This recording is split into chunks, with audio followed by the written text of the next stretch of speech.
ناظرین کرام، آپ جانتے ہیں کہ ہم پاکستان بھر میں تمام جید علماء کرام جو ہیں، تمام مکاتب فکر کے، ان کے خدمت میں حاضر ہو کر سوالات رکھتے ہیں عوام الناس کی بھلائی کے لیے۔ آج کا جو پوڈ کاسٹ ہے، یہ ہمارا podcast online podcast ہے، اور یہ ایک مختلف نوعیت کا پوڈ کاسٹ ہے۔ آپ جانتے ہیں کہ انجینئر محمد علی مرزا اس وقت مشکلات سے دوچار ہیں، اور حالات انتہائی دیگر گوں ہیں، معاملات انتہائی حساس ہیں۔ کل تک خبریں گردش کر رہی تھیں کہ انجینئر محمد علی مرزا صاحب کے اس مقدمے کو، اس کیس کو کوئی بھی وکیل ہاتھ نہیں ڈالے گا، چونکہ انتہائی حساس مقدمہ ہے، اور انجینئر محمد علی مرزا پر جس طرح سے گستاخی کے فتاوی جات صادر کیے جا رہے تھے، واقعتاً یہ انتہائی حساس معاملہ ہوتا چلا جا رہا تھا۔ لیکن ایک دم سے ایک نوجوان خوبرو اور اعلیٰ شخصیت سامنے آتی ہیں، جن کا نام ہے حافظ طاہر ایوبی، اور معلوم ہوتا ہے کہ یہ وہی شخصیت ہے جو انجینئر محمد علی مرزا صاحب کی لیگل ٹیم کو لیڈ کرتے ہوئے انجینئر محمد علی مرزا کا مقدمہ جو ہے وہ دیکھ رہی ہے، لڑ رہی ہے، اور ان کا یہ کہنا ہے کہ یہ حق کے ساتھ کھڑے ہوئے ہیں، اور اللہ تبارک و تعالیٰ ان کا ساتھ بھی دے گا۔ بطور صحافی آج ان سے انتہائی تلخ سوالات ہونے جا رہے ہیں۔ سب سے پہلے تو ان کا تعارف میں کراتا چلوں کہ یہ جو شخصیت ونڈو میں آپ ہمارے ساتھ دیکھ رہے ہیں، ان کا نام حافظ طاہر ایوبی ہے، ایڈوکیٹ ہیں، پی ایچ ڈی اسکالر ہیں۔ ان کی جو ایکسپرٹیز ہیں وہ سائبر ٹیررزم، سائبر کرائم، اور پاکستان میں جتنے بھی الیکٹرونک کرائم ایکٹس ہوتے ہیں یا ہو رہے ہیں، ان میں ان کی اسپیشلائزیشن ہے۔ یہی وجہ ہے کہ انجینئر محمد علی مرزا صاحب کا جو حساس کیس ہے، سائبر میں ہونے کی وجہ سے ان کو سونپا گیا ہے۔ تو آج ونڈو میں جو شخصیت ہمارے ساتھ موجود ہیں، ایک طریقے سے تعارف کے محتاج نہیں ہے، چونکہ بہت ساری نظریں ان پر جمی ہوئی ہیں، ٹکی ہوئی ہیں۔ حافظ محمد طاہر ایوبی، ایڈوکیٹ، السلام علیکم۔ وعلیکم السلام ورحمۃ اللہ وبرکاتہ۔ آپ نے حضور کافی مزاج گرامی بخیر، طبیعت ٹھیک ہے آپ کی؟ خیریت سے ہیں؟ جی الحمدللہ، وعلیکم السلام ورحمۃ اللہ وبرکاتہ۔ آپ نے کافی لمبا میرا تعارف کروایا، تو میں اتنے لمبے تعارف کے حوالے سے میں ڈیزرو نہیں کرتا۔ ہم قانون کے ادنا سے طالب علم ہیں، اور اپنے تئیں جو کوشش ہے قانون کے حوالے سے وہ کرتے رہتے ہیں، اور اپنے حصہ کی جو شمع ہے وہ جلانے کی کوشش کرتے ہیں کہ جہاں ہم اپنا ایک کردار ادا کر سکے ایک مثبت قانونی طور پر، اور اس کو قانونی طریقے سے اڈاپٹ کرتے ہوئے کوشش کرتے ہیں کہ جہاں تک انصاف ممکن ہو سکے ہم مہیا کر سکیں۔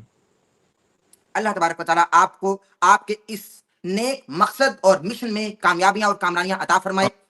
اجازت ہو تو اس حساس مقدمے اور حساس کیس کے حوالے سے کچھ سوالات آپ کی خدمت میں رکھنا چاہتا ہوں، جو عوام الناس کے اذہان میں اس وقت گردش کر رہے ہیں، اجازت ہو تو؟ جی بالکل، جی آپ you can ask any question. بہت شکریہ حافظ صاحب، بہت شکریہ، جزاکم اللہ خیرا۔ حافظ صاحب، انجینئر محمد علی مرزا کا مقدمہ آپ انتہائی خوش اسلوبی، محنت اور لگن کے ساتھ لڑ رہے ہیں۔ انجینئر محمد علی مرزا آج کے اس دور میں، کیونکہ فرقوں کے خلاف ان کی جنگ تھی، اور آج کے اس دور میں جید اور بڑے بڑے علماء کرام ان کو کافر کہہ رہے ہیں، اور ان کے خلاف توہین رسالت اور گستاخ رسول کا فتویٰ بھی صادر کر چکے ہیں۔ آپ ایک گستاخ رسول کا مقدمہ لڑ رہے ہیں، آپ روز محشر اللہ تبارک و تعالیٰ اور اس کے آقا صلی اللہ علیہ وآلہ وسلم کو کیا منہ دکھائیں گے؟ آپ نے بہت ہی اچھا سوال کیا، جو کہ ابھی تک مجھ سے پوچھا نہیں گیا، اور جو کہ پوچھا جانا چاہیے تھا اس حوالے سے۔ میں ایک بات کلیئر کر دوں کہ بلاسفیمی سے ریلیٹڈ پاکستان میں کوئی بھی کیس ہو، it's my first case, blasphemy کے میں کیسز ہم نہیں کرتے۔ یہ ہماری لا فرم کی طرف سے ایک بڑا کلیئرلی کیٹیگوریکلی ہماری ایک جسے کہہ لیں ایک باؤنڈریز ہے ہماری، کہ ہم بلاسفیمی کے کیسز نہیں کرتے۔ لیکن یہ جو مرزا انجینئر صاحب کا جو کیس ہے، یہ بلاسفیمی کیس نہیں ہے۔ یہ بلاسفیمی کیس کم، بلکہ اس کو آپ پولیٹیکل کیس کہہ سکتے ہیں، اس کو ایک وکٹمائزیشن کا ایک کیس کہہ سکتے ہیں، یا ایسا کیس کہہ سکتے ہیں جس میں کسی کو تعصب کی بنا پر، یا آپ کہہ لیں کہ ایک مذہبی طبقے کی جانب سے ان کے خلاف ایک پرووکیشن جو کی گئی ہے، کہ وہ ان کے خلاف یہ بلاسفیمی کا جو کیس درج کیا گیا۔ اب جب ہمارے پاس یہ جو میٹر جب آیا، تو یہ ایک بڑا مشکل معاملہ ہوتا ہے کہ آپ بلاسفیمی کا کوئی کیس لیں، اور میں خود حافظ قرآن ہوں، تو ایک بڑا کوشچن مارک میرے اوپر یہ تھا کہ آپ ایک ایسے شخص کا کیس لے رہے ہیں جو گستاخ رسول ہے۔ اب سب سے جو امپورٹنٹ بات ان کیسز میں ہوتی ہے، وہ ایک چیز ہوتی ہے کہ آپ کا ضمیر کیا مطمئن ہے اس معاملے پہ، کہ آیا آپ کی ایک مینٹیلٹی کے اکارڈنگ آیا بلاسفیمی اس میں بنتی ہے یا نہیں۔ تو اس کی ایف آئی آر کی جو کانٹینٹ ہے جب اس کو دیکھا گیا اور وہ جو ویڈیو کا جو مکمل ٹرانسکرپٹ ہے جب اس کو دیکھا گیا اور اس کی جو وضاحتی جو بیان ہے جب اس کو دیکھا گیا تو میری جو فرسٹ جو اوپینین تھی ہم نے کہا کہ ایسا معلوم نہیں ہوتا کہ اس میں کوئی گستاخانہ جو ہے وہ مواد نظر آتا ہو، لیکن چونکہ ہم مذہبی لیڈر نہیں ہیں یا مذہبی رہنما نہیں ہیں تو ہم نے ایک اس کیس کے فوراً بعد ہی پورے پاکستان کے جیت علماء کرام، مفتیان کرام، مشائخ اعظام کو خطوط لکھے انکلوڈنگ بین الاقوامی سطح پر کہ آپ اپنی اوپینین دیں اس معاملے پہ کہ آیا یہ بلاسفیمی کیس ہے یا نہیں، تاکہ ہمارا جو ایک کانسیپٹ ہے جو مائنڈ ہے وہ اس حوالے سے کلیئر ہو جائے کہ یہ کس کیٹیگری میں فال کر رہے ہیں، تاکہ کسی بھی طرح کا کسی پہ نہ ہم پہ ایلیگیشن ہو اور اس کیس کے اندر ایک انویسٹیگیشن کے لیے بھی آسانی پیدا ہو جائے۔ تو پاکستان کے جو جیت مفتیان کرام ہیں انہوں نے فتواجات جاری کیے، ویڈیوز ریکارڈ کروائی کہ یہ بلاسفیمی نہیں ہے، نقل کفر کفر نہ باشد، اگر کسی چیز کو کفر کو نقل کیا جائے تو وہ بلاسفیمی کی کیٹیگری میں نہیں آتا، وہ جو کہ ڈائریکٹلی نہیں ہوتا۔ 295C کی ڈیفینیشن ہے۔ جی صحیح ہے، بالکل ٹھیک ہے۔ میں اگلا سوال آپ کی خدمت میں رکھتا ہوں، چونکہ بہت سارے لوگ اس وقت ہم کو دیکھ رہے ہیں اور جو شکوک و شبہات اذہان میں گردش کر رہے ہیں وہ بھی ظاہر ہے کہ آپ کی طرف سے دھوئے جا رہے ہیں ایک طریقے سے۔ اچھا مجھے بتایا جائے، ذرا ہم پریویس دیکھتے ہیں، ذرا شروع سے اس کیس کو لے کر چلتے ہیں اور بات کرتے ہیں، چونکہ سوال تو میرا یہی تھا کہ انجینئر محمد علی مرزا کو 3 MPO کے تحت حفاظتی تحویل میں لیا گیا، جس کی عمومی طور پر مدت تقریباً 30 دن ہوتی ہے یا اس کو کم بھی کیا جا سکتا ہے، ٹھیک ہے نا جی؟ جی جب اداروں کی طرف سے، ڈی سی صاحب کی طرف سے انجینئر محمد علی مرزا کو حفاظتی تحویل میں لے لیا گیا، اگلے ہی روز معلوم ہوتا ہے کہ انجینئر محمد علی مرزا پر توہین رسالت کا مقدمہ درج ہو گیا۔ تو حفاظتی تحویل میں لیا ہی اس لیے گیا کہ انجینئر محمد علی مرزا صاحب کی حفاظت کی جا سکے، بچایا جا سکے، لیکن اس کو کیا حفاظت کہا جا سکتا ہے کہ انجینئر محمد علی مرزا کو ایک طرف تو حفاظت میں لیا گیا لیکن اگلے ہی روز توہین رسالت کا مقدمہ درج ہو گیا؟ کیا سمجھتے ہیں؟ یہ ایک طریقہ تھا کہ کیونکہ ڈائریکٹلی اگر اس طرح کا مقدمہ ڈائریکٹ ہوتا تو انتشار پھیلنے کا خدشہ تھا، احتجاجات اس پہ ہو سکتے تھے، پروٹیسٹ ہو سکتے تھے، تو گورنمنٹ کی پالیسیز جو ہوتی ہیں جو سب پہ عیاں نہیں ہوتی یا سب کے سامنے نہیں ہوتی ہیں، وہ ڈسکلوز نہیں کرتے ان پالیسیز کو، اس کے اکارڈنگ یہ 3 MPO یا 16 MPO کا ہمارے پاس اس طرح کا کوئی لیٹر ہمارے سامنے آیا نہیں ہے آج تک۔ اگر آپ کے پاس آیا ہو تو ضرور شیئر کیجیے گا، ہم نے بہت کوشش کی تھی، ہمیں اور کوئی لیٹر حافظ صاحب ملے۔ یہ جو خبریں گردش کر رہی ہیں ڈے 1 سے، جب سے ربیع نور شریف کا چاند نمودار ہوا، جب ہی سے خبریں گردش کر رہی ہیں کہ انجینئر محمد علی مرزا کو 3 MPO کے تحت حفاظتی تحویل میں لیا گیا، اور اب آپ اس کو ڈینائی کر رہے ہیں کہ انجینئر محمد علی مرزا صاحب کو دیکھیں حفاظتی جب تحویل میں تک نہیں لیا۔ آپ کے پاس جب تک کوئی ڈاکومنٹ نہیں آئے، کوئی لیٹر آپ کے سامنے نہ آئے، آج تک کسی میڈیا پہ ہم نے نہیں دیکھا کہ 3 MPO کا لیٹر اس نام سے کہیں گردش کر رہا ہو۔ ہم نے لینے کی بھی کوشش کی، ہماری ٹیم نے وہاں پر رابطہ کیا، لیکن ہمیں وہ لیٹر نہیں ملا۔ اٹ مینس کہ یہ 3 MPO کا جو معاملہ تھا یہ صرف زبان ضد عام بس ایک ڈسکشن کی حد تک ہی رہا ہے، اس کی کوئی حقیقت ہمارے سامنے نہیں آئی۔ جیسے ہی وہ اریسٹ ہوئے ویری نیکسٹ ڈے ودن 24 آور ایک FIR ہمارے سامنے آ گئی کہ 295C کی، جو کہ بڑی حیران کن تھی اس حوالے سے کہ 295C کی FIR جو ہے وہ الیکٹرانک کرائم ایکٹ اگر کی جو سیکشن 11 ہے، اگر وہ اس پہ لگ جاتی ہے تو اس کے لیے ایک پری انویسٹیگیشن کا پروسیس ہے جو کہ FIA نے کرنا ہوتا ہے، جو NCCI میں ابھی جو ریسنٹ پینڈنگ ہے سارا معاملہ، تو وہ اس نوٹس کے بغیر تو اس FIR کو لانچ ہی نہیں کر سکتے۔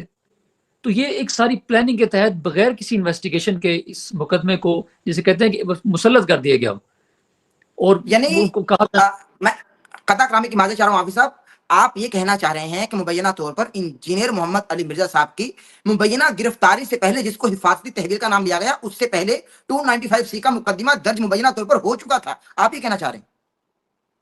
نہیں، گرفتاری تو ایک دن پہلے ہوئی ہے۔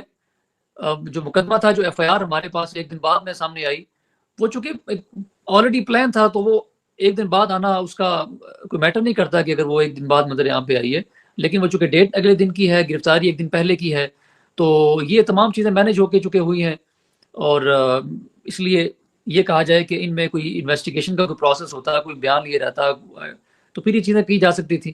اور بڑی حیران کن سچویشن ہے کہ جو اس کے جو مدعی ہے اس FIR کا، وہ وہی مدعی ہے جو 2023 میں مدعی تھا، اور آپ کو جیلم سے کوئی مدعی نہیں ملا اس کیس کے لیے، آپ نے وہی گجرات سے ایک مدعی لیا جو پہلے تھا، اور دوبارہ وہی گجرات سے آگے جیلم میں FIR کروا لیتا ہے۔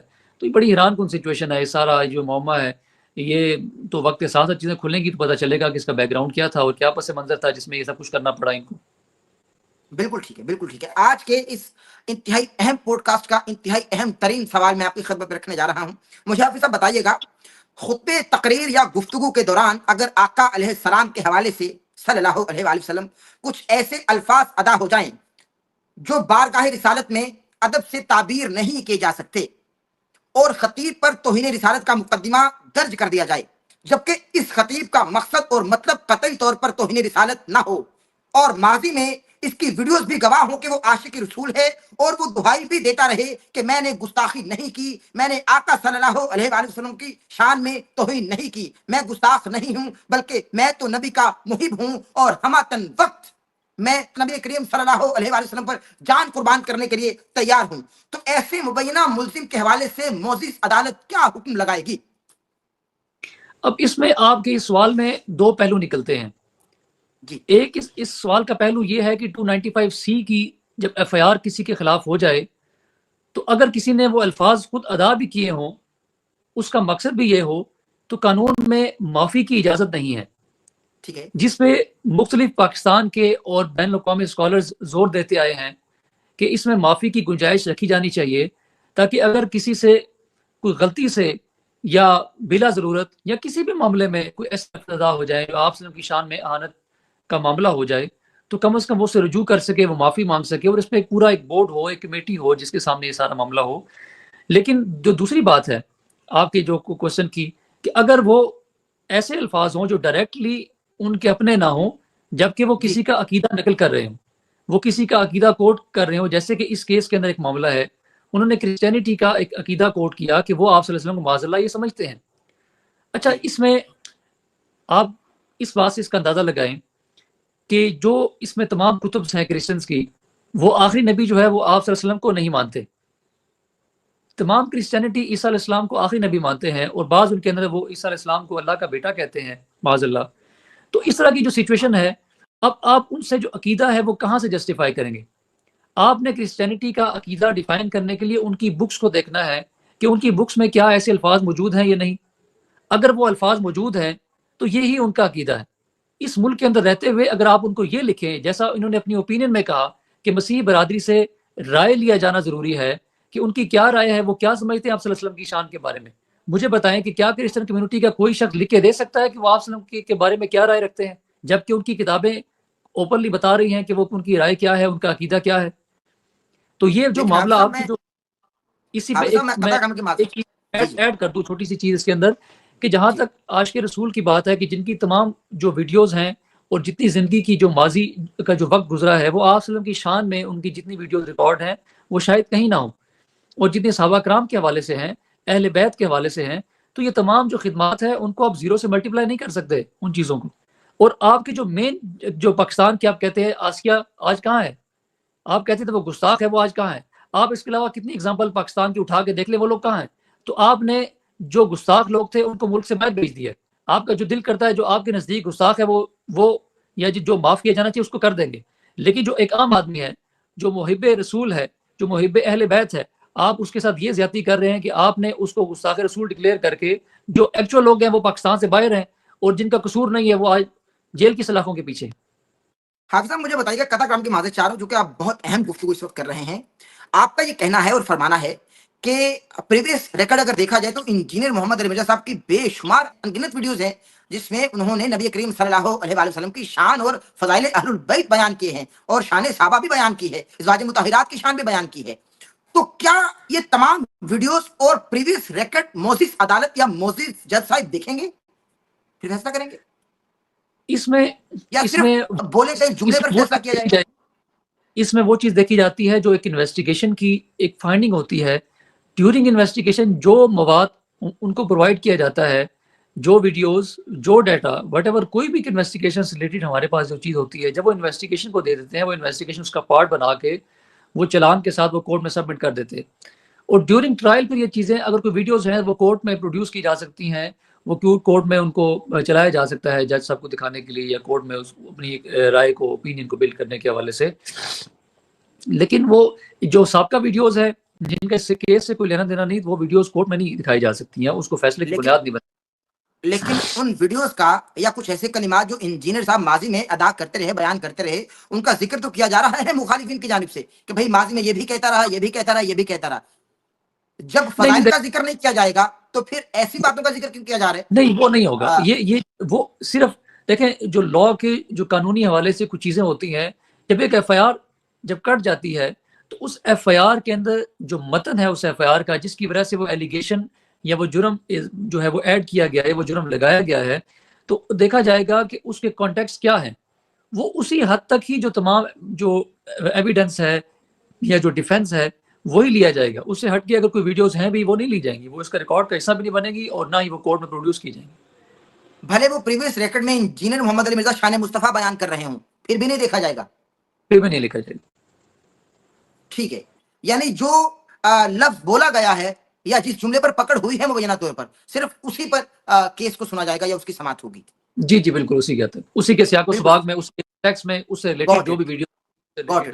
چونکہ عوام الناس کے ذہن میں یہ سوالات ہیں نا جو میں بطور صحافی آپ سے کر رہا ہوں. بالکل صحیح. کچھ لوگوں نے سپریم کورٹ کی طرف سے، اس کے ججز کی طرف سے اور کن کی طرف سے یہ دیا ہوا ہے کہ کسی کتاب کا کوئی حوالہ کوٹ کرے، وہ جتنا بھی غلط ہو، وہ کوٹ کرنے والے پر وہ جرم نہیں آئے گا، اصل تو جس نے لکھا ہے اس پر آئے گا. تو اس نے تو صرف کوٹ کیا ہے معاذ اللہ لفظ دجال. تو میں کہتا ہوں ساری ضروریت مل کے، وکیل، جج، جو بھی اس کے دھڑے میں ہیں، ہمیں وہ کتاب بتائیں جس سے اس نے کوٹ کیا ہے. آپ ذکر کر رہے تھے لیکن میں یہاں ایک بات اور کروں گا جو قابل ذکر ہے.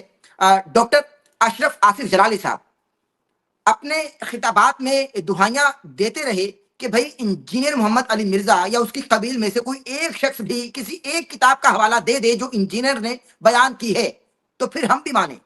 تو آپ سے کوئی ایک حوالہ بھی نہیں دیا گیا حافظ صاحب؟ جی جی نہیں، یہ اگر یہ آپ کرسچن بکس کے حوالے سے کہہ رہے ہیں تو میں وہ آپ کو شیئر کر دوں گا. ہم نے انویسٹیگیشن میں وہ تمام جو ہے وہ بکس پرووائڈ کر دی ہیں، اور میرے ٹیبل پہ سامنے بکس پڑی ہیں. وہ میں نے پہلے بھی کچھ ویڈیوز میں ان کو پرووائڈ کی ہیں لیکن انہوں نے اس کو اپلوڈ نہیں کیا یا وہ شیئر نہیں کیا. تو پبلک کے ذہن میں شاید جو مس کانسیپٹ ہے ایٹ لیسٹ وہ کلیئر ہونا چاہیے. علامہ جواد نقوی صاحب نے اس پہ دو چیزیں جو ہے وہ قائم کی تھی. انہوں نے کہا تھا آیت کے دو حصوں کو الگ سے انہوں نے لکھا ہے، اور کہا ہے آیت کا ایک حصہ ہے کہ آپ کو جو اجازت ہے، وہ کہا گیا کہ آپ جو صاحب کا جو اہل کتاب ہے ان سے نکاح کر سکتے ہیں. ٹھیک ہے، وہ اس حوالے سے جو بات ہے، ایک تو یہ کانٹیکسٹ ہے. دوسری جو کانٹیکسٹ بات کی کہ وہ لوگ ہمارے بارے میں یہ عقیدہ رکھتے ہیں، اس کے باوجود ہمارا جو قرآن ہے وہ اتنی نرمی اللہ پاک کی طرف سے اختیار کرتے جو ہے نا ہمیں حکم ہے کہ ان کے عقیدے میں اتنی سختی ہے، یعنی کہ ان کی لوگوں کی کتابوں کے اندر ہم دیکھتے ہیں، اور اس کے باوجود ہمارا مذہب ایک امن کا مذہب ہے اور ہمیں اس کے باوجود بھی اجازت ہے کہ ہم ان سے شادی کر سکتے ہیں. بیسیکلی اس کانٹیکسٹ میں یہ گفتگو ہوئی ہے. لیکن وہ جو بات ہے کہ کیا وہ جسٹیفائیبل بکس میں ہے یا نہیں ہے، تو وہ بالکل میرے سامنے ہے. ابھی اگر اسکرین پہ بھی رکھ سکتا ہوں ان کو، جو تمام جن میں یہ ریفرنسز. اور دوسری بات یہ ہے کہ اس میں انٹرنیشنلی ہر سال جو ہے وہ پبلیکیشنز ہوتی ہیں، کیمبرج یونیورسٹی کی بھی ہیں اور ملٹیپل یونیورسٹیز کی پبلیکیشنز ہیں. انہوں نے مین اسٹریم پہ ٹاپک اس کو رکھا ہوا ہے. تو وہ جو ہے آپ صلی اللہ علیہ وسلم کی شان کے خلاف جانے کے لیے ہر ممکن حربہ استعمال کرتے ہیں، اور مختلف اسٹڈیز ہوتی ہیں پی ایچ ڈی لیول کے اوپر کہ جس میں وہ آپ صلی اللہ علیہ وسلم کو معاذ اللہ اس لفظ سے جوڑنے کی کوشش کرتے ہیں. بالکل ٹھیک ہے. جب صاحب اگلا سوال میں آپ کی خدمت رکھتا ہوں، انتہائی اہم سوال ہے کیونکہ یہ پوڈ کاسٹ انتہائی اہم ہے اور آپ پتہ نہیں کہاں تھے جبکہ مخالفین جو دوسرے وکلا ہیں وہ تو ہر روز ویڈیوز بناتے رہے، لیکن آپ معلوم نہیں منظر عام پر نہیں آئے چونکہ ان کے مبینہ الزامات بھی تھے کہ بھائی انجینئر محمد علی مرزا صاحب کی جانب سے کوئی بھی وکیل پیش نہیں ہو رہا، کوئی بھی سامنے نہیں آ رہا. تو کیا وجوہات تھیں؟ نہیں ایسا کچھ بھی نہیں ہے. دیکھیں جو لائرز کا جو کام ہے وہ کورٹ کے اندر پروسیڈنگز کرنا ہے، کہ انہوں نے اپنی ڈاکومنٹیشن بنانی ہے، اپنی فائل تیار کرنی ہے، کورٹ میں آرگومنٹس کرنے ہیں. لائرز کا کام تو یہ ہے کہ وہ کورٹ میں اپنے کیس کو پروسیڈ کریں. تو یہ جو اس طرح کا تاثر جو اگر دیا گیا ہے ہمارے دوستوں کی طرف سے تو یہ مناسب نہیں ہے اس طرح کا تاثر دینا اور اس طرح کی چیزیں کرنا.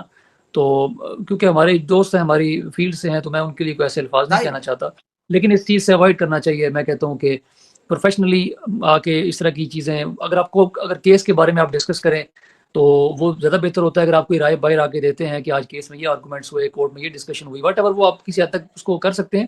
ادروائز آپ کسی کو کہیں کہ کسی وکیل کے بارے میں آپ باہر آ کے ویڈیو ریکارڈ کریں، فلاں آج کورٹ میں نہیں تھے، فلاں آج موجود نہیں تھے، آج وہ بھاگ گئے یا آج وہ آئے ہوئے نہیں، تو یہ غیر مناسب چیزیں ہوتی ہیں، اس طرح کی چیزوں سے اوائڈ کرنا چاہیے. یہ پروفیشنل ایتھکس کے ہمارے رولز کے خلاف ہیں، تو ہم اس لیے اوائڈ کرتے تھے ان چیزوں کو. ہم چونکہ اپنے کام کے ساتھ اس پہ اٹیچ تھے، تو ہم نے پوری کوشش کی ہے کہ ہم اس سے دور رہیں تاکہ ہم اپنے کام سے ہمارا فوکس جو ہے وہ ڈائیورژن کی طرف نہ جائے. بالکل ٹھیک ہے. میں سوال آپ کی خدمت میں رکھتا ہوں. اسلامی نظریاتی کونسل کا 24 ستمبر کو ایک اہم اجلاس ہوا اور اس اجلاس میں فیصلہ انجینئر محمد علی مرزا صاحب کے خلاف آیا اور 25 تاریخ کو موسیس کورٹ میں ان کی بیل بھی لگی ہوئی تھی، یعنی ان کی ضمانت کی سماعت تھی. ایک دم سے آپ کی جانب سے جو ضمانت کی سماعت ہوتی ہے یا ضمانت ہوتی ہے وہ ودڈرا کرا لی جاتی ہے، اور پھر آپ کا بیان آتا ہے کہ ہم نے ضمانت ودڈرا کرا لی ہے، جبکہ اسلامی نظریاتی کونسل کے دیے گئے اس فیصلے، اوپینین یا رائے کا اس پورے معاملے یا اس پورے کیس پر کوئی حیثیت نہیں رکھتا، یا ان کی اسلامی نظریاتی کونسل کی جو رائے ہے یا ان کا جو فیصلہ ہے اس کی کوئی حیثیت نہیں ہے آنریبل کورٹ میں. اس کے باوجود بھی جبکہ آپ جانتے ہیں کہ اسلامی نظریاتی کونسل کی رائے یا ان کے فیصلے کی کوئی اہمیت یا حیثیت نہیں ہے، پھر بھی آپ نے بیل ودڈرا کرا لی، کیا وجہ تھی؟ بیل وڈرا کروانے کے پیچھے نظریاتی کونسل کا معاملہ نہیں ہے. بیل وڈرا جو تھی ہماری ٹیم کی ڈسکشن تھی کہ ہمیں اس بیل کو اس امیڈیٹ پروسیس میں ہمیں پریس کرنا چاہیے یا نہیں کرنا چاہیے. تو ہم نے اس لیگل گراؤنڈس کو بھی دیکھنا تھا، اور نظریاتی کونسل کا یہ جو ایک میٹر تھا اس کو بھی ہم نے دیکھنا تھا. اور بجائے کہ ہم بیل میں کسی بھی ریزن سے بیل کو ہم خارج کروا لیتے اس سٹیج کے اوپر، کسی بھی ایسی اوپینین پہ جس کے لیے ہم پریپیئر نہ ہوں یا ایسی کوئی سچویشن کریٹ ہو جائے، تو بہتر ہے کہ ہم اس کو وڈرا کر لیتے اور ہمارے پاس رائٹ ہے کہ ہم اس کو اگین فائل کر سکیں. جبکہ ہم نے پراپرلی اس کو کاؤنٹر بھی کر لیا، اور نظریاتی کونسل کے خلاف ہم چونکہ اس کو پرسو بھی کرنے لگے تھے، اور انویسٹیگیشن کے خلاف بھی، کہ چونکہ انہوں نے یہ سارا مراسلہ کیسے بھیجا اور کیسے ان سے جو ایک اوپینین لی، اور جو اوپینین آئی جیسے آپ نے شروع میں کہا کہ فیصلہ ان کا آیا، تو جنرل پبلک میں تاثر ایک جا رہا تھا کہ اب نظریاتی کونسل نے کوئی فیصلہ دے دیا ہے. تو نظریاتی کونسل کوئی عدالت نہیں ہے. نظریاتی کونسل جو ہے وہ ان کی جو پاکستان کا جو کانسٹیٹیوشن کا جو آرٹیکل ہے 229 اینڈ 230، جہاں اس کو انہوں نے اس کی ڈیوٹیز کو، ان کی لمیٹیشنز کو ڈیفائن کیا ہے، تو ان کے لیے لفظ جو استعمال کیا گیا ہے وہ انہوں نے سجیشن اینڈ ایڈوائس، یہ دو ورڈز جو ہے استعمال ہوئے ہیں کہ آپ یہاں سجیشن دے سکتے ہیں یا ایڈوائس کر سکتے ہیں. اس کے علاوہ حافظ صاحب قطع کرنے کی معافی چاہوں، سوال لے لیجیے. گو کہ آپ کا یہ کہنا ہے، اور آپ ظاہر ہے کہ قانونی حیثیت بتا رہے ہیں، لیگل گراؤنڈز پر بات کر رہے ہیں کہ اس ایڈوائس کی کوئی حیثیت نہیں ہے ان دی آنریبل کورٹ، لیکن موسیس جج صاحب کی نظروں میں ہمارے جیت اور موسیس علماء کرام کی رائے کی کوئی نہ کوئی تو حیثیت اور اہمیت تو ہوگی نا. نہیں دیکھیں، آپ اس میں تو اس طرح آپ اگر اس چیز پر جائیں گے تو پاکستان کے بہت زیادہ علماء کرام نے، جو پاکستان کے مفتیان کرام نے جو فتاواجات جو انجینئر صاحب کے حق میں دیے ہیں، تو وہ اگر اس طرح سے لیا جائے تو وہ تو ان کے حق میں آلریڈی ایک سٹانس آ گیا ہے مفتیان کرام کا کہ یہ انہوں نے بلاسفیمی کے مرتکب نہیں ہوئے. تو اس لیے جو بلاسفیمی کا کیس ہے، شروع میں جو بات ہماری ہوئی کہ یہ کیس اس طرح کے کیسز میں سے نہیں ہے.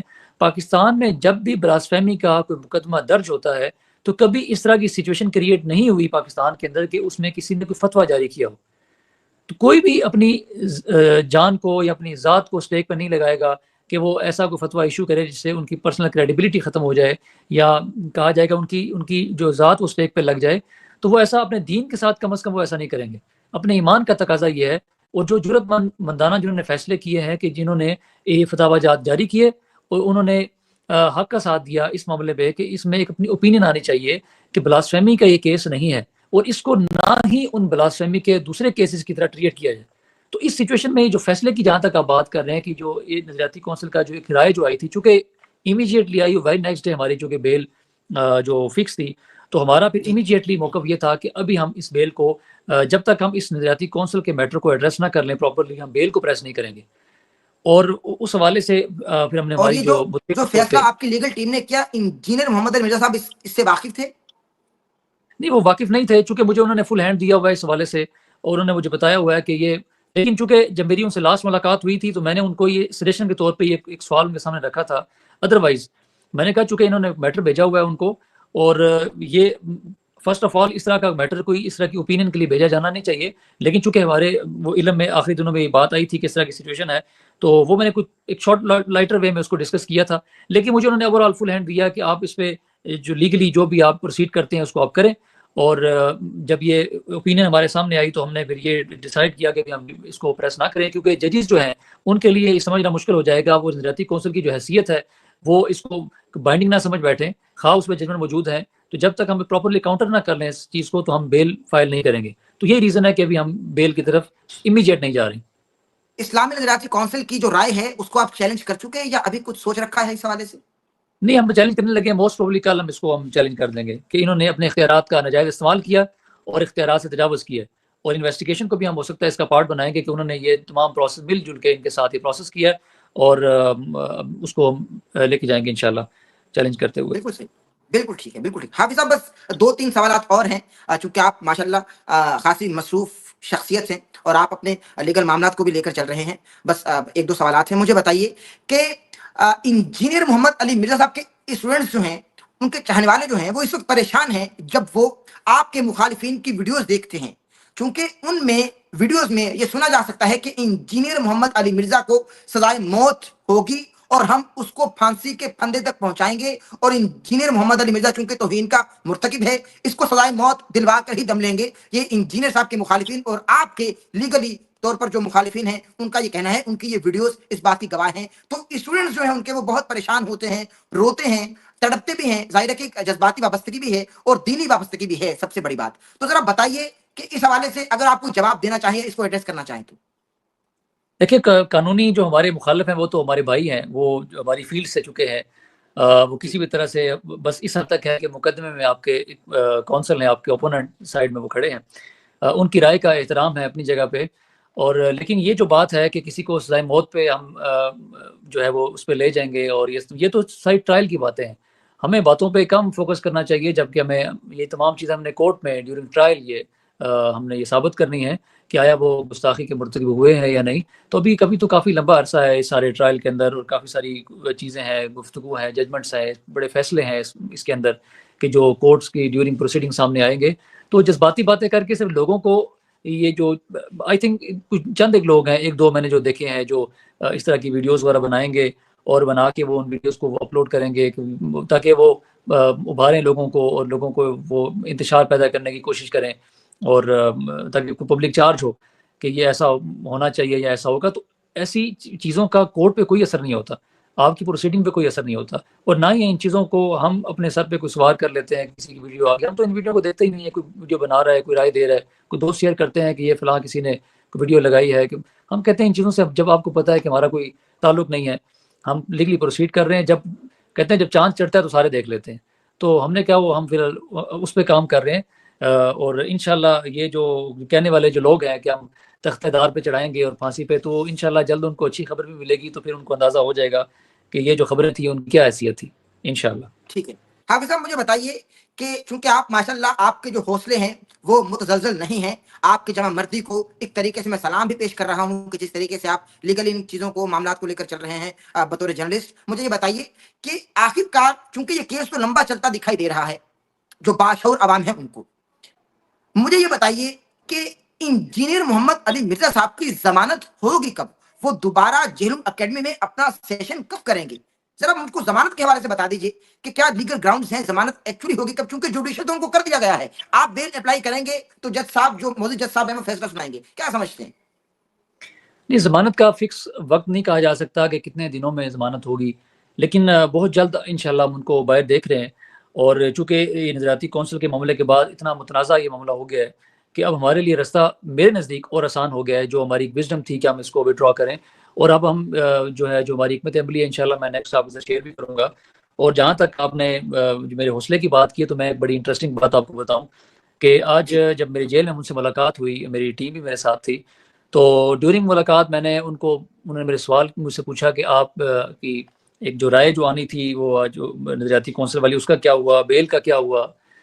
تو میں نے کہا جی وہ فیصلہ بھی آ گیا ہے، یعنی کہ ان کی رائے بھی آ گئی ہے اور آپ کے خلاف بھی آ گئی ہے. تو ساتھ ہی وہ مجھے کہتے ہیں کہ لا حول ولا قوت الا باللہ حسبنا اللہ ونعم الوکیل. تو مجھے کہتے ہیں جی آپ کہیں اس کے حوالے سے پریشان تو نہیں ہوگے، آپ کے حوصلے کم تو نہیں ہوگے؟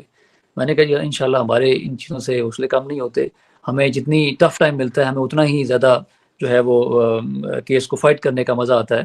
ہم کہتے ہیں اور ٹف ٹائم زیادہ ہو اور آپ کے جتنے مخالف سخت ہوتے ہیں تو آپ کو کیس کی جو ہے وہ اس کو فائٹ کرنے کا، اس کو پلیڈ کرنے کا آپ کا زیادہ جو ہے آپ کو مزہ آتا ہے. سمپلی کیس چلتے رہتے ہیں، ان میں اتنی اوپوننٹ سائڈ سے ایک اسٹرانگ جو ہے وہ اپوزیشن نہیں ہوتی. لیکن اس طرح کے میٹر میں چونکہ ایک اسٹرانگ اپوزیشن نظر آ رہی ہوتی ہے تو ایک پریشر ہوتا ہے. نو ڈاؤٹ ہمیں اپنی ٹیم کو مینیج کرنا ہے، ان کو بھی بتانا ہے، کسی نہ کسی کو ویڈیو آ رہی ہے، کسی کو لنک آ رہا ہے کہ یہ دیکھیں جی فلاں کیا ہو گیا، یہ دیکھیں فلاں نے پوسٹ لگا دی. تو ان کو ان چیزوں سے دور بھی رکھنا، ان کو کہنا آپ اپنے کام پر فوکس کریں، ان چیزوں پر فوکس کریں جس پہ ہم کام کر رہے ہیں. تو یہ بڑی ضروری چیزیں ہوتی ہیں. تو بات جہاں تک آپ کی بات ہے کہ دن کتنے ہوں گے، وہ انشاءاللہ دنوں کو جو ہے وہ نمبرز میں گننا جو ہے وہ اس طرح مناسب نہیں ہے کہ نمبرز میں کہا جائے. لیکن انشاءاللہ مجھے امید ہے کہ وہ زیادہ دیر جیل میں نہیں ہوں گے انشاءاللہ. انشاءاللہ اللہ تبارک و تعالیٰ آپ کو اس حوالے سے کامیابی عطا فرمائے. مجھے ہاں بتائیے حافظ صاحب کہ آج تک کی تاریخ میں، آج تک کے دن میں what are the major developments in engineer Muhammad Ali Mirza case? یعنی آج تک کی تاریخ میں کچھ میجر ڈیولپمنٹس ہوئی ہیں.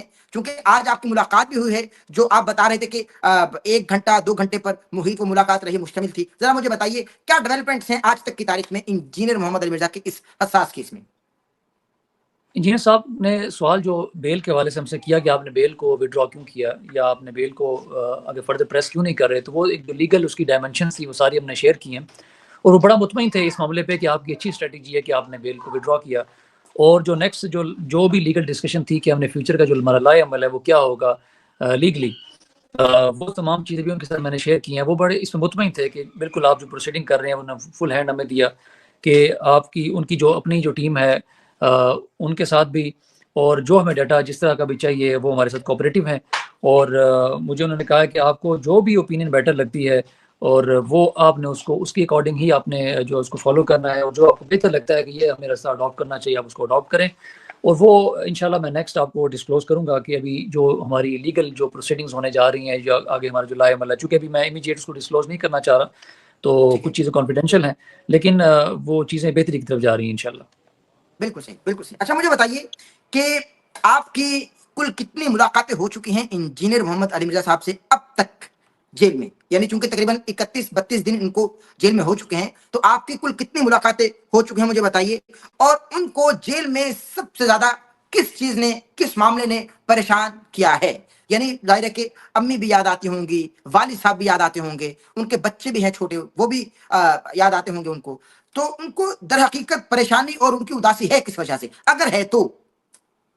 میری ان سے جو ملاقاتیں ہیں وہ جب سے وہ اڈیالہ جیل میں گئے ہیں، وہ 3 ملاقاتیں میری اڈیالہ جیل میں ہیں. اس کے علاوہ بھی پہلے ڈیورنگ انویسٹیگیشن بھی ملاقاتیں میری نہیں ہیں ان کے ساتھ. اور اس سے پہلے جب وہ جیلم میں تھے یا حافظ آباد میں تھے تو چونکہ وہاں میری ملاقات ان سے نہیں ہوئی تھی، لیکن مجھے ان کا پیغام چونکہ موصول ہوا تھا. اور اس پیغام میں میں نے ان کو یہ ایف آئی آر کے بارے میں ڈسکلوز کیا تھا، اور وہ اس بات پہ ماننے کو تیار نہیں تھے کہ اس طرح کی کوئی ایف آئی آر ہو سکتی ہے. بہرحال وہ ایف آئی آر میں نے پھر ان کو اس کا ڈیٹا شیئر کیا کہ یہ ہو چکی ہے ایف آئی آر. اور جہاں تک بات ہے کہ ان کی پریشانی جو ہے وہ ایک ہی بات کے اوپر ہے. وہ کہتے ہیں کہ کسی بھی معاملے میں جو مومن ہے اس کو قید سے فرق نہیں پڑتا. ان کے لیے بکس ہے، وہ قرآن کی تفسیر کو پڑھ رہے ہیں یا ان اور کافی سارے آپشن ان کے پاس ہیں. لیکن جو چیز جو غم کھایا جاتا ہے وہ یہ ہے کہ ایک ایسے شخص کو جو آپ صلی اللہ علیہ وسلم کی شان میں جن کی بہت سے لیکچرز ریکارڈ ہوں، انہوں نے اس پہ ریسرچ کر کے عوام تک وہ باتیں بھی لائی ہوں جو اس سے پہلے کسی نے بہت کھل کے شیئر نہیں کی یا بہت زیادہ ورک اس پہ نہیں کیا. تو وہ کہتے ہیں کہ انہی کے خلاف کہ جن کے ساتھ ہماری وابستگی ہے اور جن پہ ان کی ایک ویڈیو تھی جو میرے سے انہوں نے شیئر کی کہ میری کسی نے پوچھا کہ آپ کی کیا خواہش ہے کہ قیامت کے دن اگر آپ کوئی خواہش رکھے، تو انہوں نے کہا تھا کہ میں اللہ تعالیٰ سے ایک سوال کرتا ہوں، میری خواہش یہ ہے کہ مجھے آپ صلی اللہ علیہ وسلم کے قدم چومنے کی اجازت دیجیے. تو یہ اتنی بڑی جو آپ کی جو بات ہے، اور اس کے بعد مجھے بتائیں کہ کیا حیثیت رہ جاتی ہے کہ اسی جرم میں کہ نبی کے لیے جن کی وابستگی ہو، ان کے دل میں اس طرح کا احترام ہو کہ جس کی زندگی کی خواہش یہ ہو کہ میں قیامت میں جاؤں تو آپ صلی اللہ علیہ وسلم کے مجھے قدم چومنا نصیب ہو، اور اسی نبی کی شان میں گستاخی کے مرتکب کر کے اس کو جیل میں ڈال دیا جائے. تو وہ کہتے ہیں کہ اس سے بڑی سزا میرے لیے کوئی نہیں. مجھے ادروائز پوری زندگی جیل میں گزارنی پڑے، یا ادروائز مجھے کسی بھی معاملے میں کسی بھی جرم میں مجھے جیل میں ڈال دے اور میری کافی ایک لمبی عرصہ میرا زندگی میں گزر جائے، اور مجھے ایون کہ مجھے سزائے موت دے دی جائے، لیکن اس نبی کے شان کی گستاخی کے معاملے میں میرے اوپر یہ الیگیشن نہیں ہونا چاہیے تھا. اور وہ انہوں نے بڑا کنٹینٹ کیا نظریاتی کونسل کے اس معاملے کے اوپر کہ نظریاتی کونسل میں جو بیٹھے ہوئے لوگ تھے اتنے جانبدار کیسے ہو سکتے ہیں. میں ان پہ حیران تھا کہ وہ اتنے یعنی کہ کیسے ان کے ذہن میں بات تھی کہ جانبدار نہیں ہوں گے. وہ کہتے ہیں کہ یہ زندگی موت کا کسی انسان کا فیصلہ ہے. وہ کیسے کسی انسان کے بارے میں ایسی رائے رکھ سکتے ہیں کہ جس سے انسان کی کے اوپر ایک موت کا پروانہ کٹ جائے اس کے لیے. اور 295C پہ انہوں نے غور ہی نہیں کیا دیکھتے ہوئے کہ بس انہوں نے کہا جی پرانی ویڈیوز تھی، پرانی باتیں تھیں، ان کو بیس بنا کے انہوں نے کہا جی ٹھیک ہے 295C کے ساتھ اور بھی چیزیں ایڈ کریں ان کو، تاکہ ان کا مقصد یہی تھا کہ سزائے موت پہ لٹکایا جائے. لیکن وہ چونکہ سچویشن جو ہے وہ کنٹروورسی بھی ہے کہ جو طاہر رشوی صاحب ہیں جو ممبر تھے نظارتی کونسل کے، اور حافظ امجد صاحب جو تھے، ان کی آلریڈی مائنڈ ڈسکلوز ہو چکا تھا. طاہر رشوی صاحب نے 1 سپٹمبر 2025 کو ایک ویڈیو بھی ریکارڈ کروا دی تھی ان کی گرفتاری کے بعد. تو یہ چیزیں آلریڈی باعث تھیں. تو وہ لوگ جو آلریڈی کنفلکشن میں آ چکے تھے، وہ کیسے اس ممبر کا وہ حصہ تھے، اور کیسے انہوں نے اس کا جو فیصلہ دیا اور کیسے ان کو بھیجا گیا، یہ کوشچن مارک ہیں ان تمام چیزوں کے اوپر، جو کہ ایڈریس ہوں گی، آہستہ آہستہ کھلیں گی اور عوام کے سامنے آئیں گی ساری باتیں. بالکل صحیح. میرے دل میں ایک خواہش ہے، میں قیامت والے دن اللہ کے حضور یہ دعا کروں گا کہ اے اللہ مجھے اپنے محبوب صلی اللہ علیہ وسلم کے مبارک پاؤں چومنے کی اجازت دی جائے.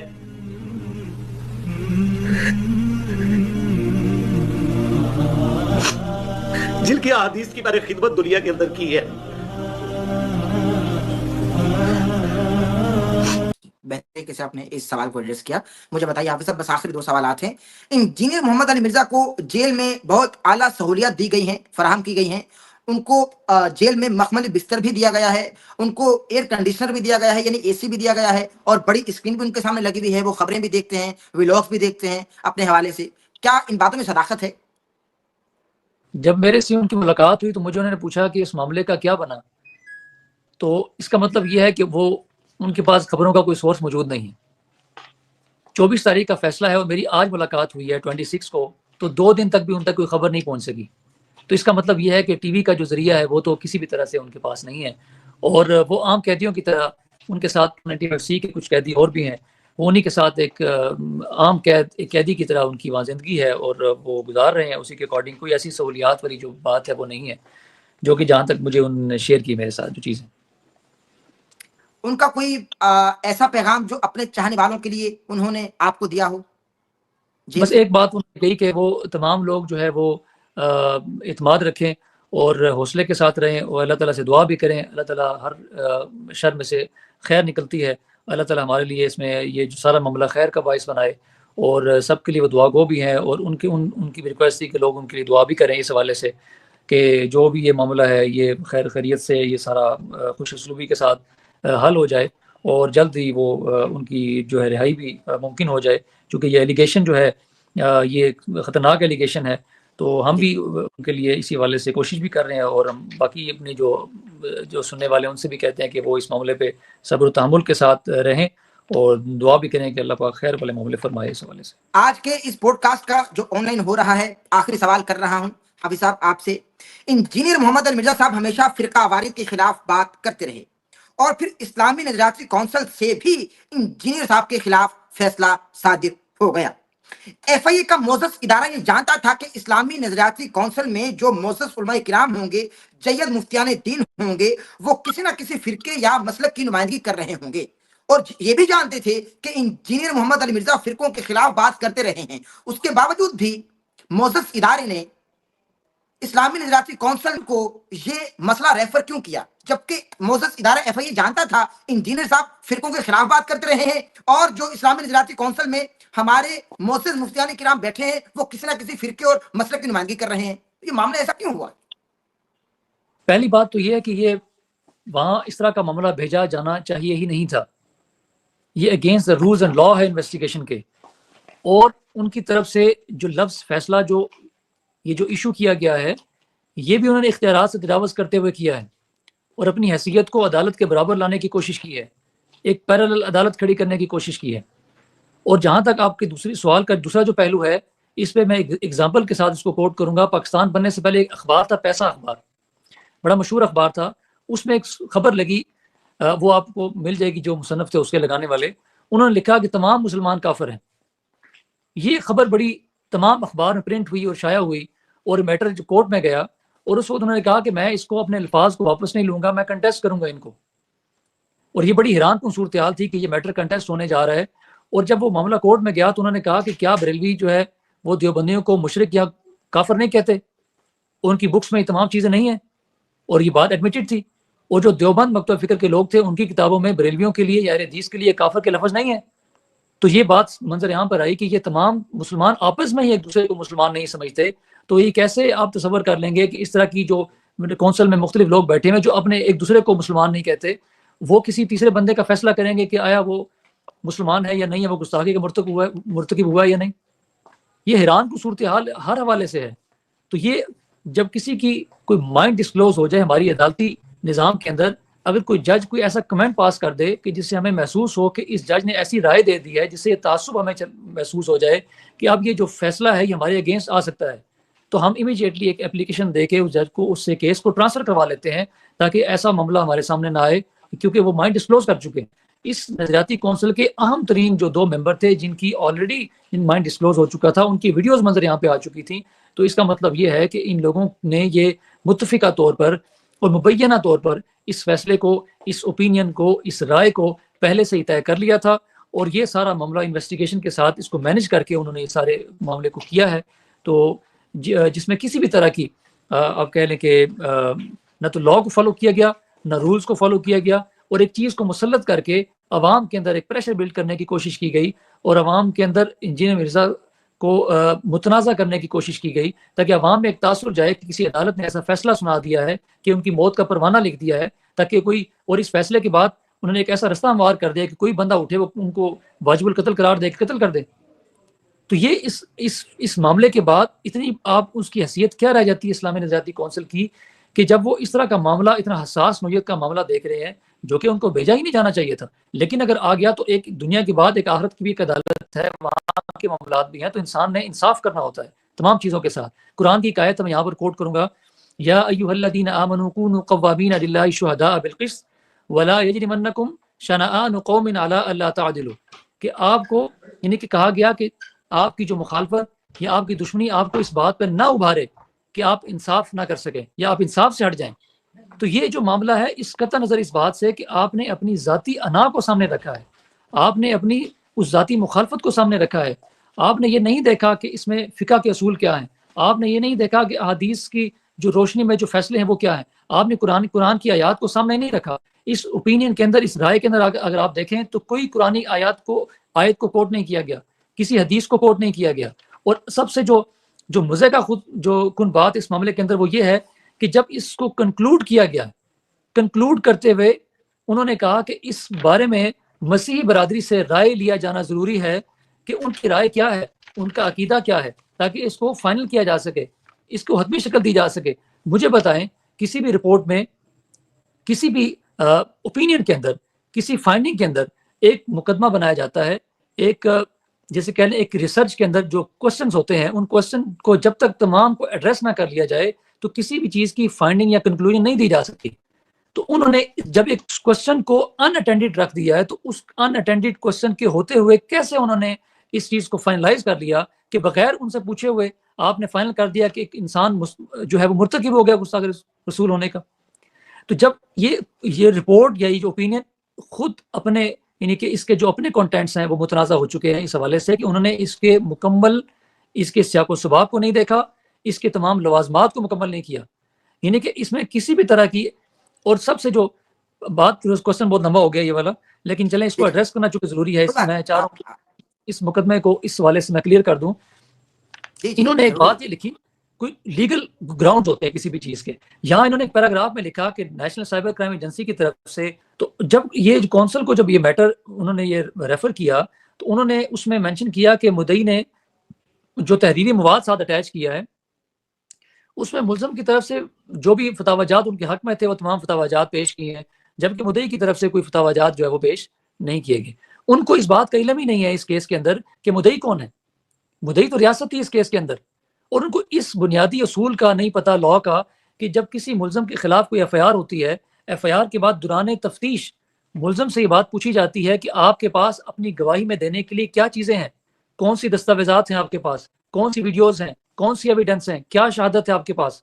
تو ملزم اپنے جو بھی شہادت ان کے پاس ہوگی، وہ خواہ ویڈیو کی شکل میں ہو، وہ ٹرانسکرپشن میں ہو، وہ فتاوی جات کی شکل میں ہو، وہ تمام ڈاکومنٹس وہ انویسٹیگیشن ایجنسی کو پرووائڈ کرتے ہیں کہ یہ میرے حق میں تمام چیزیں ہیں کہ میں بلاسفیمی کا مرتکب نہیں ہوا، میں سوچ بھی نہیں سکتا ان چیزوں کا. وہ اپنا ریٹرن جواب ان کو وہ سبمٹ کرتے ہیں, اپنا ریٹرن سٹانس ان کو دیتے ہیں کہ یہ میری رائے ہے, یہ میری اوپینین ہے, کہ میں اس میں بالکل بھی کیٹیگوریکلی ڈینائی کرتا ہوں. تو وہ تمام جو چیزیں ڈیفینس میں دی جاتی ہیں, اگر اوپینین کے لیے انہوں نے بھیجنی تھی تو وہ انہوں نے تمام ڈیفینس کو اٹھایا کہ یہ ملزم کی طرف سے تمام چیزیں پیش کی گئی ہیں اور یہ تمام ڈیٹا ہے جو ہمیں پرووائڈ کیا گیا ہے, آپ اس کو بھی ساتھ دیکھ لیں کہ یہ مراسلے کے ساتھ آیا, یہ جو تمام چیزیں پرووائڈ کی گئی ہیں ٹھیک ہے یا نہیں, ان کو بھی دیکھ لیں. تو انہوں نے ایک جانبداری دیتے ہوئے ایک کونسل نے ایڈیشنلی یہ لفظ لکھا کہ جو تمام فتاوی جات جو پیش کیے گئے ہیں وہ اس کے حق میں جو تھے وہ پیش کیے گئے ہیں. آپ خود ہی آپ نے یہ نہیں کہا کہ وہ جو فتاوی جات پیش کیے گئے وہ ٹھیک نہیں ہے یا ان کی قانونی حیثیت نہیں ہے یا وہ غلط طور پہ ان کو ایڈریس کیا گیا. جو انہوں نے اپنا انٹرنیٹ کائنڈلی چیک کیجیے گا. تو اس طرح کی سچویشن میں جب میٹر ان کو بھیجا جاتا ہے تو انہوں نے اس نظریاتی کونسل نے یہ چیز دیکھنی ہوتی ہے کہ ہمارے پاس جو مواد آ چکا ہے اور آلریڈی پاکستان کے معتبر اداروں نے فتویٰ جات جاری کر دیے ہیں اور کیٹیگوریکلی کلیئر کر دیا اس مقدمے کو, انہوں نے کہا ہے کسی بھی طرح بلاسفیمی نہیں ہے, تو انہوں نے ان تمام ڈیفینس کو نہیں لیا. انہوں نے کہا چونکہ یہ جو تمام فتاوی جات پیش کیے گئے ہیں یہ فتاوی جات تو اس کے حق میں جاتے ہیں, ہمیں تو وہ فتاوی جات نہیں چاہیے جو اس کے حق میں جاتے ہیں, ہمیں وہ فتاوی جات چاہیے جو اس کے خلاف جاتے ہیں. یہ رپورٹ آپ پڑھیں تو آپ کو بڑی حیرانگی ہوگی یہ بات اس میں. یعنی کہ ان کا انڈائریکٹ مطلب یہ ہے, وہ کہتے ہیں کہ ہمیں جو ان کے حق میں فتاوی جات ہیں یہ تو سارے وہ دے دیے آپ نے, ہمیں تو یہ نہیں چاہیے تھے کیونکہ وہ ان کا مائنڈ ڈسکلوز ہو چکے ہیں. تو یہ اس کے جو کنٹینٹ ہے اتنے متنازع ہیں کہ اس کی ایک لائن کو آپ پڑھیں گے تو آپ حیران ہوں گے کہ یہ اس کو لکھنے والا کون ہے اس کا, اور اس پہ جو دستخط کیے انہوں نے اس کو پڑھا بھی تھا یا نہیں پڑھا, یا اس کو انہوں نے غور بھی کیا اس کے کنٹینٹ کیا ہے. اس کی ایک لائن کو آپ پڑھیں گے تو ایک لائن کے اندر اس کی ایسی اتنی ابہام موجود ہے کہ جس کی بنا پر آپ یہ کہیں گے کہ یہ رپورٹ ایسے بندے نے لکھی ہے, نہ اس کو دین سے کوئی واقفیت تھی, نہ اس کو شرعی اصول سے کوئی واقفیت تھی, نہ اس کو فقہ کے اصول کا پتہ تھا, نہ ہی کہ قانون کی کسی بات کا پتہ تھا.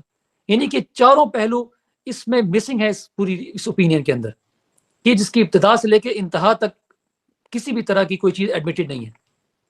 انہوں نے اس رپورٹ سے آخر میں آ کے اس کو متنازع اس لیے اور کر دیا کہ انہوں نے کہا کہ مسیحی برادری سے ہم رائے لیں گے, آپ مجھے یہ کسی بھی پاکستان کے کسی کرسچن سے ایسی کوئی چیز لے کے دکھا دیں جس میں وہ کہے کہ جی ہم آخری نبی آپ صلی اللہ کو آخری نبی مانتے ہیں, نبی مان لیں کہ تو معاملہ ختم ہو جائے گا. تو ایسا پاسبل نہیں ہے. انہوں نے جو آخر میں بات جو کہی نا کرسچن کی کمیونٹی کے حوالے سے, انہوں نے کہا کہ انہوں نے اس دوران ایک وائس میسج کوئی کونسل کے سامنے سنایا ہے کسی کو, جس میں انہوں نے کہا ہے کہ جی یہ میسج فلاں کا ہے, اور تردید انہوں نے کی ہے کہ ہمارے ہاں ایسا کوئی لفظ موجود نہیں.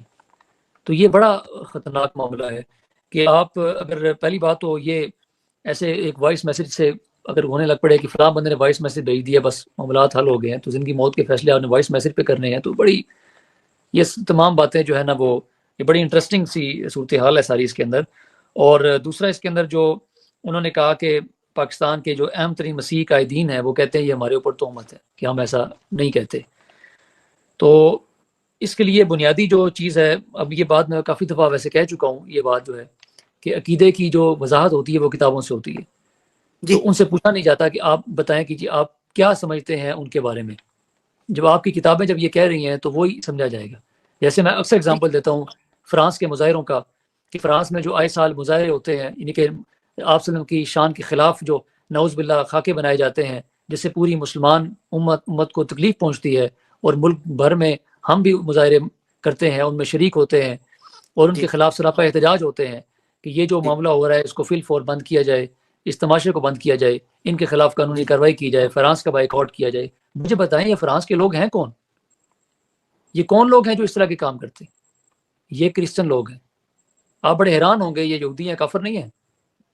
تو یہ باتیں آج یہ لوگ جو ان کا دفاع کر رہے ہیں کہ وہ ایسا کچھ نہیں کہتے, آپ مجھے بتائیں کہ اس آڑ میں آپ ان کا دفاع کر رہے ہیں کہ اپنے ایک مسلمان کو آپ سولی پہ چڑھانے کے لیے ان کے دفاع میں لگ گئے ہیں, کہ ان کے پورے عقیدوں کا دفاع کر رہے ہیں.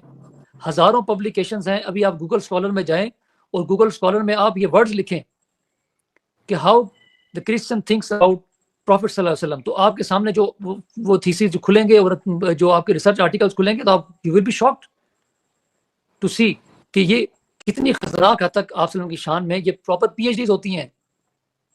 آج اگر کسی نے بات کر دی تو ان کو تکلیف وہ نہیں ہے, ان کے عقیدے سے کوئی تکلیف نہیں ہے, پوری دنیا کو پتہ ہے کہ ان کا عقیدہ کیا ہے.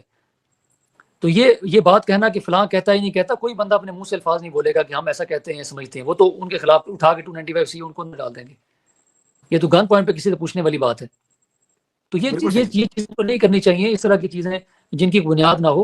اور یہ عقیدوں کو ڈیفائن کرنے کے لیے کتابیں بھری ہوئی ہیں پوری. ہم نے انویسٹیگیشن کا پارٹ بنائی ہے ساری بکس، اور وہ پورا بالکل بنڈل ہے کتابوں جو ہم نے انویسٹیگیشن کو دیا ہے. یہ وہاں ڈینائی کریں ان بکس کو، آ کے یہ بتائیں کہ یہ بکس ان کی نہیں ہے. یہ تو ہم جب کورٹ میں یہ میٹر جائے گا تو ہم جس پہ کام کر رہے ہیں تب ان کو اندازہ ہوگا کہ یہ کتنی خطرناک سچویشن ہے یہ جس کو ڈیفینڈ کر رہے ہیں. یہ آپ وسلم کی شان میں اصل گستاخی یہ کر رہے ہیں کہ ان کے آپ وسلم کے خلاف بولنے والوں کو، آپ وسلم کے خلاف کتابیں لکھنے والوں کو یہ ڈیفینڈ کر رہے ہیں. اصل میں تو آپ نے ان کے عقیدے کو ان کو کوٹ کیا ہے کہ وہ ان کے عقائد یہ ہیں، ان کی کتابوں میں یہ چیزیں لکھی ہوئی ہیں، وہ یہ سمجھتے ہیں آپ وسلم کے بارے میں. اگر وہ سمجھتے ہیں تو ان کی کتابوں میں تمام چیزیں موجود ہیں. آپ ان کو کیوں سامنے لے کے نہیں آتے؟ آپ ان کا دفاع کیوں کر رہے ہیں ان کا؟ یہ بیسیکلی لیکن حافظ صاحب سامنے لانے کی ضرورت بھی ایک طریقے سے نہیں ہے. کیوں ہم ملک کا امن خراب کریں، تفرقہ بازی میں پڑ جائیں؟ نہیں، وہ ضرورت کتابوں نہیں میں ہے. تو بہت کچھ لکھا ہوا ہوتا ہم ہے. تو دیکھیں پھر اس کو انڈرسٹینڈ کرنا چاہیے. پھر اس طرح کے مقدمے میں ان چیزوں کو انڈرسٹینڈ کرنا چاہیے. ہم نہیں کہتے ان چیزوں کو سامنے لایا جائے. اس لیے ضرورت اس چیز کی نہیں ہے کہ وہ کتابیں جہاں پڑھی ہیں، لیکن جب آپ اس کی تردید کرنے کے لیے یا اس کی تنبیہ کے لیے آپ یہ بتاتے ہیں کہ وہ ہمارے بارے میں، آپ وسلم کی شان کے بارے میں، آپ کے خلاف وہ جن چیزوں کے عقائد رکھتے ہیں، ایٹ لیسٹ عوام کو پتہ ہونا چاہیے. یہ پچھلے دنوں سے سوشل میڈیا پہ وائرل تھی کہ کرسچن تو آپ وسلم کو آخری نبی مانتے ہیں، کرسچن تو آپ وسلم کا احترام کرتے ہیں. وہ کہاں سے آخری نبی مانتے ہیں؟ ان کی کتابوں کے ٹائٹل یہ ہیں کہ عیسیٰ علیہ السلام از دی لاسٹ پروفٹ. ٹھیک ہے، تو وہ تو کہتے ہیں کہ عیسیٰ علیہ السلام کے بعد وہ کسی کو نبی نہیں مانتے.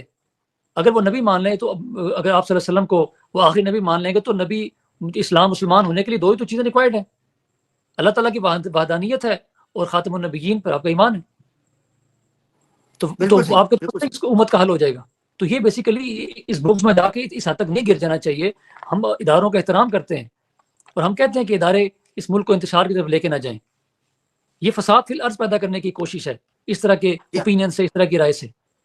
تو میرا پیغام یہ ہے تمام اداروں سے کہ اس طرح کے میٹر میں مذہبی جذبات کو نہ ابھارا جائے اور اس مذہبی انتہا پسندی کو روکا جائے. اور جہاں فرقہ پرستی کی آلریڈی ایک فضا ہمارے ملک میں چل رہی ہے، اس کو ختم کرنے کے لیے جو کوشش ہو سکتی ہے اداروں کو بھی کرنی چاہیے.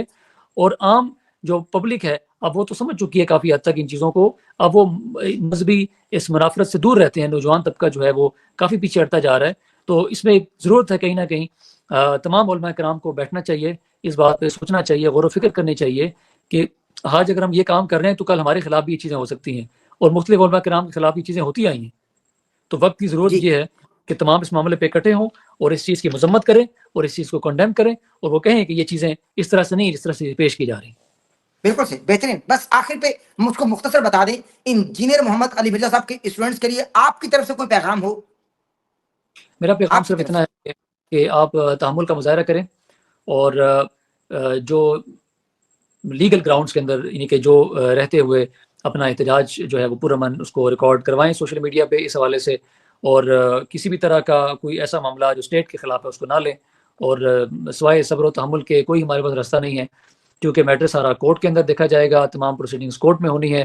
تو یہ معاملات سڑکوں پہ تو حل نہیں ہونے. یہ معاملات جو ہے وہ کسی بھی طرح کی اور کوئی ایسا پلیٹ فارم نہیں جہاں حل نہیں ہونے. تو وہ ہمارے لیے دعا بھی کریں، ہماری استقامت کے لیے دعا کریں کہ اللہ پاک ہمیں ہمت دے اور وہ خود بھی ثابت قدم رہیں. اور کسی بھی قسم کی کوئی ایسی نیوز جو ہے اس حوالے سے کوئی خبر اگر آتی ہے، گردش کرتی ہے، جیسے آپ نے کچھ چیزیں شیئر کی، تو ان پہ کام نہ دھریں، ان سے اوائڈ کریں. اور جب تک ہماری طرف سے کوئی واضح کوئی بات نہیں سامنے آ جاتی تو وہ اس وقت تک کسی بات پہ عمل نہ کریں. حافظ صاحب ایک اور خبر کی تردید کر دیں لگتے ہاتھ، کیونکہ یہ خبر پھیلائی جا رہی ہے. ہم فیس بک اوپن کرتے ہیں، مختلف گروپس بنے ہوئے ہیں فیس بک پر، تو وہاں نوجوان جو ہیں اب وہ جن کو لونڈے لپاڑے کہا جاتا ہے، وہ کچھ خبریں شیئر کرتے ہیں کہ انجینئر محمد علی مرزا پر جیل میں بدترین تشدد کیا جا رہا ہے.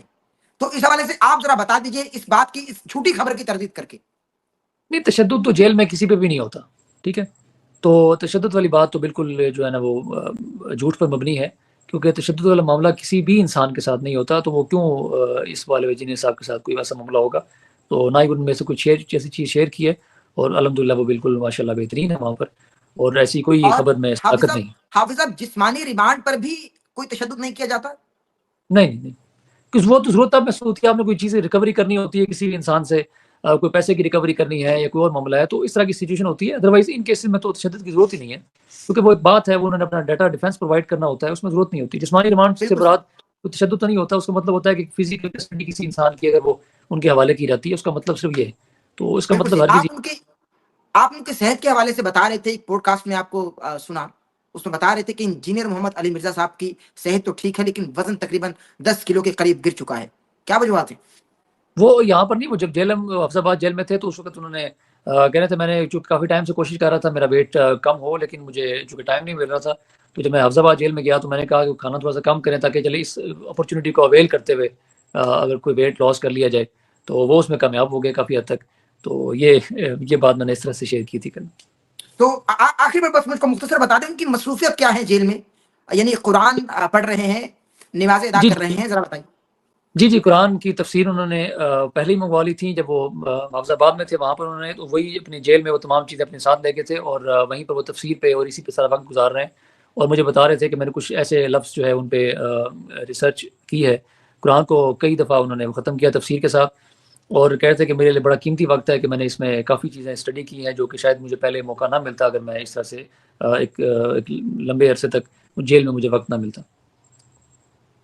حافظ صاحب آپ کا بہت شکریہ، آپ نے اپنے حیات مبارک میں سے قیمتی وقت عطا فرمایا اس انتہائی حساس موضوع کے لیے. اللہ تبارک و تعالیٰ آپ کی جمع مردی کو سلامت رکھے، آپ کے حوصلے کبھی پست نہ ہوں، متزلزل نہ ہوں، اور اسی طرح آپ حق کے لیے ڈٹ کر کھڑے رہیں، چونکہ آپ ایک طریقے سے آپ کے بقول حق پر ہیں. بطور صحافی میں نے وہ تمام سوالات کیے جو مخالفین کے اذہان میں بھی تھے اور ان کے چاہنے والوں کے اذہان میں بھی تھے. ایک مرتبہ سے پھر بہت شکریہ آپ کا کہ آپ نے قیمتی وقت عطا فرمایا.